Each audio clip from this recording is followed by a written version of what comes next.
अब आइए खिताबत की दुनिया में कदम रखते हैं और सबसे पहले खतीब जिस बेबाक और निडर खतीब पर जाकर हमारी नजर रुकती है, जिनकी पुरजोर खिताबत दुश्मनाने इस्लाम के लिए शमशीरे बरहना है तो आशिकाने नबी के लिए सरापा तनवीज है, जो कि सरजमीन चंपारण की नायाब हस्ती और उभरती हुई हस्ती है और उभरते हुए बेबाक खतीब है, जिन्हें दुश्मनों की आंखों में आंखें डालकर बात करना आता है और हालात हाजरा का मुशाहिदा कर उसके पोस्टमार्टम करना आता है। हमारे समाज और सोसाइटी के बुराइयों को पोस्टमार्टम कर और कुरेद कर जिन्हें निकालना आता है, उस शख्सियत से मेरी मुराद पैकरे इखलास व मोहब्बत ज़ुर इल्म वल मर्तबत जनाब हजरत मौलाना खुर्शीद आलम साहब कासमी की जाते आली है। हुजूर वाला को चार मिसरों से इस्तकबाल करते हुए माइक पे जहमत देते हैं। न साकी है न मैं खाना, न महफिल है न पैमाना, न साकी है न मैं खाना, न महफिल है न पैमाना, बहारें लुट गई सारी फकत बाकी है अफसाना। न साकी है न मैं खाना, न महफिल है न पैमाना, बहारें लुट गई सारी फकत बाकी है अफसाना। निगाहे मस्त भी तेरी नशाते जान दिल साकी, निगाहे मस्त भी तेरी नशाते जान दिल साकी, छलकता ही रहा हरदम तेरा भरपूर पैमाना। जनाब हजरत मौलाना खुर्शीद आलम साहब कासमी माइक पर।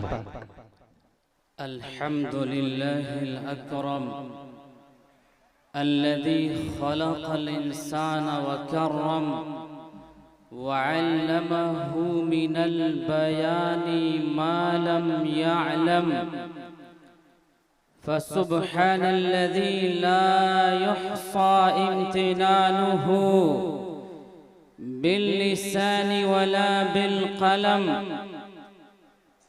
व अशहदु अल्ला इलाहा इल्लल्लाहु वहदहु ला शरीका लह, व अशहदु अन्न मुहम्मदन अब्दुहु व रसूलुहु अल्लज़ी ऊतिया जवामिअल कलिम व कराइमल हिकम व मकारिमश शियम, सल्लल्लाहु अलैहि व अला आलिहि व अस्हाबिहि नुजूमी तरीक़िल उमम, अम्मा बअद। क़ाल रब्बुल आलमीन फ़ी किताबिहिल मजीद वल फ़ुरक़ानिल हमीद, अऊज़ु बिल्लाहि मिनश शैतानिर रजीम, बिस्मिल्लाहिर रहमानिर रहीम, वमा अर्सलनाका इल्ला रहमतन लिल आलमीन। क़ाल अन्नबिय्यु सल्लल्लाहु अलैहि वसल्लम, ला युमिनु अहदुकुम हत्ता अकूना अहब्बा इलैहि मिन वालिदिही व वलदिही वन्नासि अजमाइन, औ कमा क़ाल अलैहि सलातु व तस्लीम।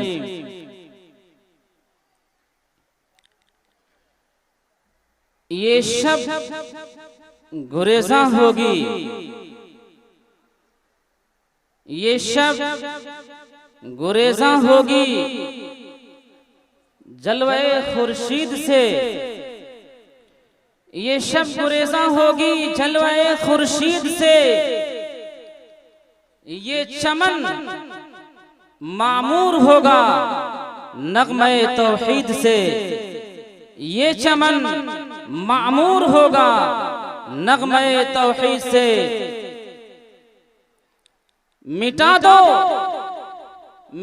दो अपनी हस्ती को, मिटा दो अपनी हस्ती को, अगर कुछ मर्तबा चाहो।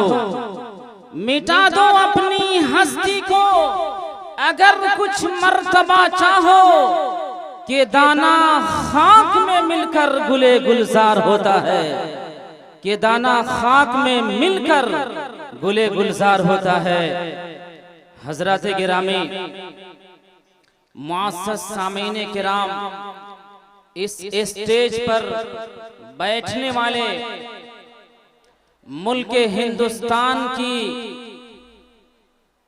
अजीम शख्सियात में शुमार होने वाली अजीम शख्सियात, मदारिस, मकातिब, दीनियात और दीनी आमाज गाहों को संभालने वाली अजीम तरीन हस्तियां हजरात उलमाए किराम, खास तौर से मेरे कल्बो जिगर के गोशे में बसने वाला ये खूबसूरत सा फुलकौल गांव की अजीम तरीन बुजुर्ग, नौजवान, बच्चे, खवातीन और मेरी अजीज तरीन बहनें, इस इजलास में आने वाले इलाके अतराफ से तमाम तर अहले ईमान और हमारे वतन अजीज में बसने वाले हमारे बिरादराने वतन, मुबारक हो आपको कि आप एक ऐसे तारीखी इजलास में बैठे हुए हैं जिस पर दुनिया का कोई मुल्क नहीं बल्कि फरिश्ते भी अश अश कर रहे होंगे और अपनी जमातों में रश्क करके आपका तस्करे खैर करते होंगे। अभी नाते नबी के जरिए से आपके पसमुर्दा खुमलाए हुए दिलों को जो चाशनी, सुकून और फरहत मिली है, अल्लाह नवाजे हजरत कारी सुहेल साहब को कि हमारे पूरे दोनों डिस्ट्रिक्ट और इस मगरबी उत्तर प्रदेश में नात खां की फिहरिस्त में अपनी एक खास पोजीशन और खास खूबियों के मालिक हैं। रब करे ये खूबियां तादमे हयात कायम रहें। इस इजलास की सदारत फरमा रहे अजीम तरीन आलिम दीन और निजामत कर रहे हजरत मौलाना रौनक अली नदवी साहब। इस इजलास में मुझे आने के लिए बारहा इसरार किया गया, लेकिन मैं बारहा ना आने के लिए इसरार करता रहा। एक वक्त ऐसा आया कि मेरा बाहर के जाने का सफर मुलतवी हुआ और फिर मैंने इनसे कहा, हजरत कारी इरशाद साहब से, नन्हे साहब से और जावेद बाबू से कि मेरा सफर मुलतवी हो चुका है। मैंने कहा था कि इश्तिहार में मेरा नाम मत दीजिएगा, आप किसी अच्छे मुकर्रिर का नाम इश्तिहार में दीजिएगा। अगर रहना मुकद्दर हुआ इंशाअल्लाह बगैर नाम के आपकी मोहब्बत में हाजिरी होगी, अगर रहना मुकद्दर नहीं हुआ तो कोई बात नहीं है। लेकिन अल्लाह ने कबूल किया, आपके यहाँ आना था, आपसे मिलना था। आपके इस इजलास में मुझे चंद मिनट अपनी बातें अर्ज करनी थी, अल्लाह ताला ने आपके सामने खड़ा कर दिया है। हजरत मौलाना ताहिर साहब दुआ फरमाए कि आपने मुझे वक्त अता किया है, इस वक्त के पूरा होने से पहले पहले मैं ये टूटी फूटी बातें आपके सामने अर्ज कर दूं और ये बातें हम सब के लिए, फुलकौल वालों के लिए, फुलकौल की पूरी आवाम के लिए, यहाँ के नौजवान टीम के लिए, यहाँ की बच्चियों के लिए और यहाँ के इलाके के लिए, यहाँ के गैर मुस्लिम हिंदू भाइयों के लिए, सबके लिए नमूने हयात साबित हो इंशाअल्लाह। और इस मुल्क में जो गहमा गहमी का माहौल है और नफरत की आग चारों समत में लगी हुई है, यहाँ मुल्क के चप्पे चप्पे पर नजर डालने से ऐसा महसूस हो रहा है कि मुल्क की दीवारें मुनहदिम होती हुई नजर आ रही हैं। ऐसा लग रहा है कि ये मुल्क जो कि प्यार का और मोहब्बत का गुलदस्ता था, उस गुलदस्ते को किसी ने अपने पांव की ठोकर से उड़ा कर रख दिया है। इस मुल्क के बागीचे की खुशबू खत्म होती हुई नजर आती है। ये इजलास आपको बताएगा कि ये इजलास आपसे क्या चाह रहा है, ये इजलास आपको बताएगा इसका मकसद क्या है, ये इजलास आपको बताएगा इसका प्रोजेक्ट क्या है, ये इजलास आपको बताएगा इसका प्लान क्या है। फुलकौल के नौजवान तबका ने इस इजलास को मुनाकिद करने के लिए कितनी मेहनत की है, रात दिन एक किए हैं, अपने पांव के चप्पल घिसे हैं, उसके बाद ये इतना खूबसूरत पिंडाल नजर आ रहा है। इसलिए इस मुल्क के बागडोर को संभालने वाला कोई और तबका नहीं है, कोई और जमात नहीं है, कोई और कौम नहीं है। ये मुल्क जब बेआसरा होता है, ये मुल्क जब बेवा होता है, ये मुल्क जब यतीमी के दौर से गुजरता है, मुसलमानों को रब्बुल आलमीन ने वो जिगर गोशे से नवाजा है। उम्मते मुहम्मदिया की खवातीन को रब्बुल आलमीन ने उस दिमाग से नवाजा है, उस हौसले से नवाजा है, उस जुर्अत से नवाजा है, उस गैरत से नवाजा है। अपने जिगर गोशे से, अपनी गोद से ऐसे बच्चों को जन्म दे देती है जो मुल्क की किश्ती को साहिल से लगा करके थम लेते हैं। इसलिए ये महीना रबीउल अव्वल का महीना है। इस हवाले से इन तमाम तर चीज़ों को मुख्तसर अंदाज में मैं दोनों मौजू को आपस में मुंतबिक करते हुए अपनी बात ख़त्म करने की तरफ चल रहा हूँ। आका सल्लल्लाहु अलैहि वसल्लम के हवाले से कायनात का वल का बानी और पूरी दुनिया का खालिक और मालिक अपने कुरान और अपनी किताब में अटूट किताब, लासवाल किताब जो हमेशा दुनिया के इंसानों को रहनुमाई करती रहेगी और दुनिया के लिए एक गुड गाइडेंस फराहम करती रहेगी। एक ऐसी किताब जिस किताब में सुबह से लेकर शाम तक जीने का रूल है, एक ऐसी किताब जिस किताब में रूल करने का तरीका है, एक ऐसी किताब जिस किताब में अपने फरीक़े मुखालिफ के सामने तहजीब व अदब के साथ बात करने का सलीका है, एक ऐसी किताब जो दुनिया के संसद भवन में भी आपको अदब और तमीज सिखाती है। उसी किताब में रब्बुल आलमीन ने कहा वमा अर्सलनाका इल्ला रहमतल लिल आलमीन, अपने नबी के मुताल्लिक कहा, अपने हबीब के मुताल्लिक कहा, अपने आखिरी पैगंबर के मुताल्लिक कहा, अपने आखिरी राज दुलारे के मुताल्लिक कहा और कहा मोहम्मद अरबी सल्लल्लाहु अलैहि वसल्लम के हवाले से कहा मोहम्मद अरबी सल्लल्लाहु अलैहि वसल्लम को दुनिया के लिए आखिरी नबी बनकर आना था, मोहम्मद अरबी को दुनिया के लिए आखिरी पैगंबर बनकर आना था, मोहम्मद अरबी को दुनिया के लिए आखिरी संदेशा बनकर आना था, मोहम्मद अरबी को दुनिया के लिए आखिरी मैसेंजर बनकर आना था। उनके मुतालिक रब्बुल आलमीन ने कहा वमा अर्सलनाका इल्ला रहमतल लिल आलमीन, हमने आपको दुनिया जहां के लिए सरापा रहमत बनाकर भेजा है। हमारा और आपका नबी सरापा रहमत है। ये आज के टिश्यू पेपर की तरह हुकूमत करने वाले बदतरीन सोच के मालिक की सोच वो कुरान पेश नहीं करता है। वो कुरान एक ऐसी हस्ती, एक ऐसी शख्सियत के हवाले से ये जुमला नकल कर रहा है वमा अर्सलनाका इल्ला रहमतन लिल आलमीन, हमने आपको हुजूर, हमने आपको नबी, हमने आपको पैगंबर, हमने आपको मैसेंजर, हमने आपको रसूल, हमने आपको सरापा रहमत बना करके भेजा है।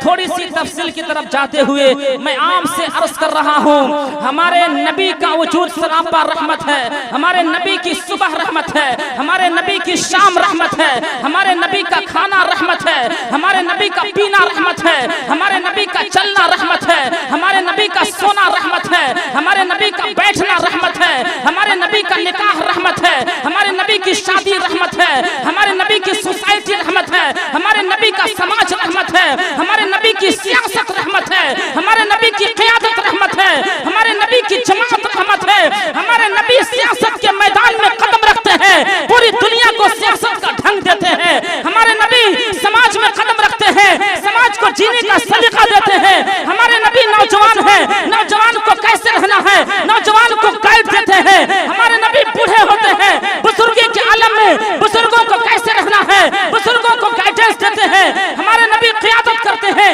क़ियादत कैसे करनी है क़ियादत का तरीका देते हैं। और कौन सा ऐसा इशूज पे बहस करोगे, कोई ऐसा पहलू नहीं नहीं है जिस पहलू की तरफ हमारे आपके नबी ने, हमारे आपके रसूल ने, पैगंबर ने, हजर के नबी ने, पत्थर के नबी ने, शजर के नबी ने, दरियाओं के नबी ने, तमाम इंसानों के नबी ने, बर्रो बहर के नबी ने रहनुमाई न की हो। इसलिए नबी ने अपनी कौम को बेआसरा नहीं छोड़ा है। आप बेआसरा नहीं हैं, आप बेयारो मददगार नहीं हैं। आपका नबी हर मैदान में आपको रहनुमाई कर रहा है। इसलिए आप मायूस कौम नहीं हैं, आप ऐसी कौम हैं, आप ऐसी जमात हैं, आप ऐसे नबी के मानने वाले हैं। नबी के दर पे आ जाओगे, सारा बेआसरा की जंजीरें खत्म हो जाएगी। नबी के कदम में आ जाओगे, मायूसी खत्म हो जाएगी। औरतें नबी के कदम में आकर गिरी हैं, मायूसी खत्म हो गई है। बच्चियां गिरी हैं, मायूसी खत्म हो गई है। कोई सियासी पार्टी गिरी है, मायूसी खत्म हो गई है। कोई कायद गिरा है, मायूसी खत्म हो गई है। कोई मुअल्लिम गिरा है, मायूसी खत्म हो गई है। कोई मुदर्रिस गिरा है, मायूसी खत्म हो गई है। कोई मुबल्लिग गिरा है, मायूसी खत्म हो गई है। हुजूर की तालीमात के सामने जो झुक जाएगा यहाँ भी कामयाब होगा और आखिरत में भी इंशाअल्लाह कामयाब होगा कि नहीं होगा? बोलिए, होना है। इसलिए आप रहमतुल लिल आलमीन पैगंबर के नबी हैं। नौजवानों तुम्हारा आइडियल, नौजवान बच्चियों तुम्हारा नमूना, मेरी माओ तुम्हारे लिए एक बेहतरीन फिहरिस्त, तफसील और कैटलॉग दुनिया की किसी न हीरो के पास है, न दुनिया के किसी एक्टर के पास है, न दुनिया के किसी सियासी कायद के पास है। सियासी क़यादत की तरफ जाना नहीं चाह रहा हूँ, इसलिए मैं आम से अर्ज कर रहा हूँ कि आपको क्या हो गया है? नौजवानों, तुम्हें क्या हो गया है? तुम किसको कायद मानते हो? तुम किसको अपना रहनुमा मानते हो? ये आपको तय करना है। मेरी माओ, आपको तय करना है। आपके लिए नमूना कौन है? बच्चियों, आपको तय करना है आपके लिए नमूना कौन है। इसलिए आपको तय करके उठना है। मैंने देखा आते जाते इस बस्ती में नौजवान इधर घूम रहे हैं, कोई उधर घूम रहा है, कोई यहाँ है, कोई वहाँ है। जलसे में आने का मकसद ये है कि इसको गपशप का माहौल न बनाया जाए। जलसे में आने का मकसद ये है कि आप यहाँ से एक प्लान लेकर के जाइए कि आप कौन हैं, आपको कैसे रहना है, आपको कैसे जीना है, आपको कैसे मरना है, आपको कैसे क़यादत करनी है, आपको कैसे सियादत करनी है, आपको कैसा पड़ोसी बनना है, आपको कैसा नौजवान बनना है। एक फिक्र लेकर जाने का जज्बा रखिए। इंशाअल्लाह ये इजलास इस गांव की कामयाबी की जमानत बनेगा और पूरे इलाके के हिंदू मुसलमानों को आपस में भाईचारे के साथ रहने की भी जमानत बनेगा इंशाअल्लाह। इसलिए आपको पूरी दुनिया को सीरती पहलू पर आना है। क्या नौजवान तबका तय करता है कि जिन्हें उर्दू नहीं आती है, इंशाअल्लाह उर्दू सीख करके अपने आखिरी पैगंबर की सीरत का स्टडी करेंगे? ये नौजवान तबका तय करता है, आपको तय करना है। इसलिए मैं थोड़ा इशारा कर रहा हूँ, आपसे हाथ जोड़ करके अपील कर रहा हूँ कि ये दौर जिहालत की तरफ जा रहा है। जितनी तरक्कियां हो रही हैं, जितने कॉलेजेस, यूनिवर्सिटीज और जितनी तालीमगाहें बन रही हैं, उससे कहीं ज्यादा बेहयाई का दौर शुरू हो चुका है। इसलिए हमारे नबी के आने का मकसद ये था कि ज़िना जैसी बदतरीन खबासत का खात्मा किया जाए। नबी के आने का मकसद ये था कि चोरी का खात्मा किया जाए। नबी के आने का मकसद ये था कि समाज का हर तबका अपने सर को फख्र से उठाकर जीने पे फख्र महसूस करे। कोई ये न कहे कि मैं इस जमात से हूँ, कोई ये न कहे मैं इस तबके से हूँ, कोई ये न कहे भारतवासी हम ही हैं, हमारे अलावा कोई भारतवासी नहीं है। याद रखें, इस भारत को उलमाए देवबंद ने सही समझ दिया है। ये मदारिस नहीं रहेंगे, मसाजिद नहीं रहेंगी, उलमा नहीं रहेंगे। कौन बताएगा भारत क्या है, भारत का मर्तबा क्या है, भारत का मकाम क्या है, भारत की अज़मत क्या है, ये उलमा बाहर मुल्कों में अपनी किताबत के जरिए, अपनी रिसालत के जरिए, अपनी खिताबत के जरिए, अपने वाज के जरिए, अपनी तकरीरों के जरिए हिंदुस्तान का मकामों मर्तबा बताते हैं। इसलिए गुलहाए रंगारंग से है जीनते चमन, इस मुल्क में सबका रहना जरूरी है। जितना जितना पावर इस मुल्क में किसी और तबके का है, उतना ही पावर आपका भी है। जितना शान किसी और का है, उतना ही आपका भी है। जितना मर्तबा किसी और का है, उतना ही आपका भी है। आपको तय करना है, हमें बेहतरीन नौजवान बनकर जीना है। जिएंगे इंशाअल्लाह, जिएंगे, तय करते हैं, ये तय करके उठें। आपको इस सीरतुन नबी के और कौमी यकजहती के प्रोग्राम में संकल्प लेना पड़ेगा, एक नया अहद करना पड़ेगा, एक नए मोड़ पर जाकर के आपको सोचना पड़ेगा कि इंशाअल्लाहुल अज़ीज़ हम जिंदा नबी की जिंदा कौम है, हमें जिंदा रहना है, अपने ईमान के साथ रहना है, अपनी पहचान के साथ रहना है, अपनी शनाख्त के साथ रहना है। जिएंगे तो नबी की पहचान के साथ और मरेंगे तो इंशाअल्लाह नबी की पहचान के साथ। अल्लाह ताला से दुआ है कि मेरा वक्त हो चला, अल्लाह तबारक व तआला आपको आबाद रखे, शाद रखे, खुश रखे। इस गांव के तमाम तर हिंदू मुस्लिम भाइयों को आपस में एक दूसरे के साथ प्यारो मोहब्बत के साथ जीने की तौफीक नसीब फरमाए। इस गांव की हमारी तमाम तर खवातीन और औरतें, बच्चियां, बहनें बैठी हुई हैं, उनकी इज्जत की हिफाजत हो और अब से वो तय कर लें कि हमें मुसलमान बनकर, हमें ईमान वाला बनकर के जीना है। इसलिए जाते जाते मैं आपसे अर्ज कर रहा हूँ कि सोई हुई कौमें जाग उठी, बेदार मुसलमान सोता है। सोई हुई कौमें जाग उठी, बेदार मुसलमान सोता है कि हमारे कल्बे मोमिन में जज्बे ईमा सोता है। इस जज्बे ईमा को आइए इंशाअल्लाह हम परवान चढ़ा करके दम लेंगे इंशाअल्लाह। अल्लाह ताला आपका, हमका और पूरे इजलास वालों का हामी और नासिर हो। मैं वक्त का पाबंद हूँ और पाबंद कर दिया गया है, इसलिए आपसे इजाजत चाहते हुए, नाज़िम इजलास से इजाजत चाहते हुए, हमारे करम फरमा हजरत मौलाना ताहिर साहब से इजाजत चाहते हुए मैं रुखसत हुआ चाहता हूँ। इंशाअल्लाह फिर मिलेंगे, जिंदगी रही तो बात भी इंशाअल्लाह आपको मिलेगी इंशाअल्लाह।